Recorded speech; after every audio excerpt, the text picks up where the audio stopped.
You know what's on my mind today? The Panatang Makabayan. Here on my daily thought bubble.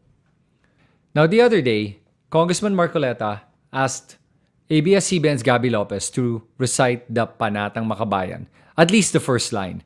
And I think he did that because he himself probably has not memorized or remembered the entire Panatang Makabayan.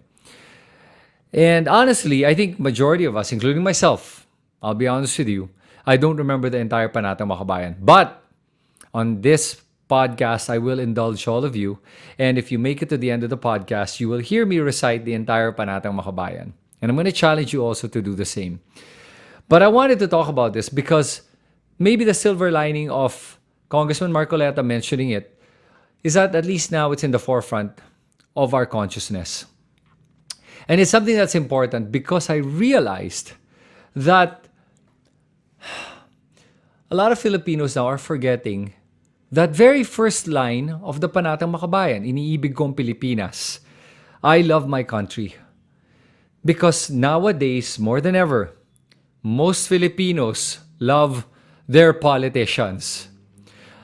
And they profess their undying love for their politicians. How many times have I seen somebody post on social media na mahal nila ang ating presidente? Na binibigyan nila ng undying love, devotion, and loyalty ang kanilang presidente or ang kanilang elected representative. Na they will die for their president. You know, that's so sad. Because honestly, I would prefer to hear Filipinos talking about their undying love for their country. I would prefer Filipinos talking about their loyalty to their country over any individual, even the president of this country. Because our loyalty and our love should be for our country. That is what the Panatang Makabayan says. Iniibig ko ang Pilipinas. Hindi lang sa salita, pati na rin sa gawa. And nakakalimutan nating lahat yun. That before you love any individual, you must love your country. Because if you love your country, everything follows from there.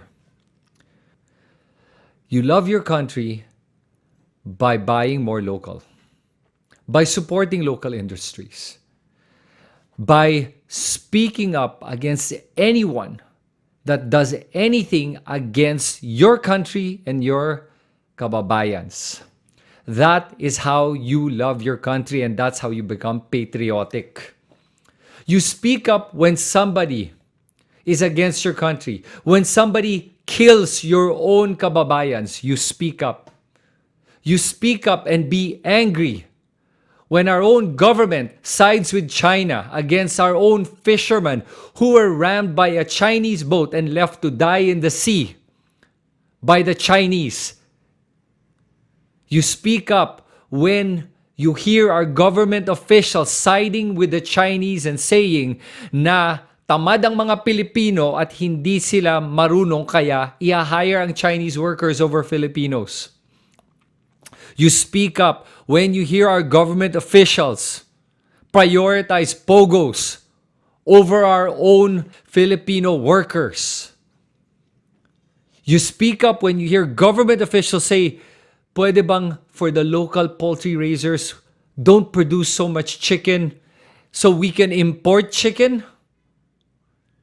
You speak up when somebody says they're going to defend our shores against foreign invasion. And now our countries are militarized. With our own soil, our own islands are militarized by the Chinese. You speak up and be angry. Post on social media. Talk to your friends about it. That's how you show patriotism. That is how you show your love for your country. You show your love for your country by voting. Voting on the next election. Don't vote for somebody who you love. Don't vote for a politician that you love. Vote for your country and vote for the politician who will tell you what they're going to do for your country. That's the politician you vote for. Love your country by educating yourself. Love your country by informing yourself. Love your country by being productive. By making a difference for your country. That's how you love your country. Not by being loyal to any personality or individual, that's not love for your country. That's fanaticism, and that's love for an individual. And that's how we can be patriotic. If we can do that, I think our country has a chance. And I know that we can.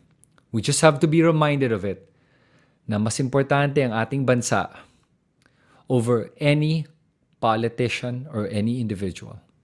Country first. And if we can do that, we have a chance.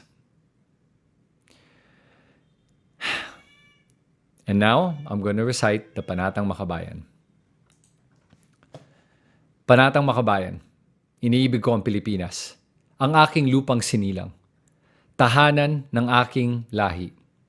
Ako'y kanyang kinukupkop at tinutulungang maging malakas, masipag at marangal. Dahil mahal kong Pilipinas, diringin ko ang payo ng aking magulang. Susundin ko ang tuntunin ng paaralan. Tutuparin ko ang tungkulin ng mamamayang makabayan. Naglilingkod, nag-aaral, at nagdarasal ng buong katapatan.